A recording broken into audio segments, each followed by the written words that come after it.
We are from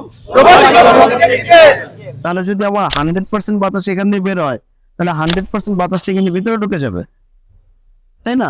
তাহলে এখানটা কিন্তু দেখা যায় যে এইখানটা ফ্যানটা যেখানে থাকে সেখানটা কিন্তু বন্ধ, কিছু জায়গা খোলা আছে, কিছু জায়গা কিন্তু বন্ধ আছে। বন্ধ কেন? বাতাসটা বাড়ি খেয়ে বাতাস কিছু এখান দিয়ে আসবে, আর কিছু বাতাস এখান থেকে বাড়ি খেয়ে নিচের দিকে চলে যাবে। তাহলে বাতাস যে পথ দিয়ে যায় সেই পথটার নাম কি? ডাক্ট। বাতাস প্রবাহের পথের নামটা কি? ডাক্ট বলা হয়। যেমন এয়ার কন্ডিশনিং সিস্টেমে ব্যবহার করা হয় ডাক্ট ফেব্রিকেটরস, তো তেমনি ভাবে রেফ্রিজারেটরের ভিতরেও বাতাসের পথ আছে, যেখানের মাধ্যমে বাতাসটা ফ্রোজেন ফুড কম্পার্টমেন্ট থেকে ফ্রেশ ফুড কম্পার্টমেন্টে চলে যায়। ঠিক আছে, এখন বাতাসটা কিন্তু যেহেতু বাতাস মূলত জায়গা দখল করে, বাতাস কি করে? জায়গা দখল করে।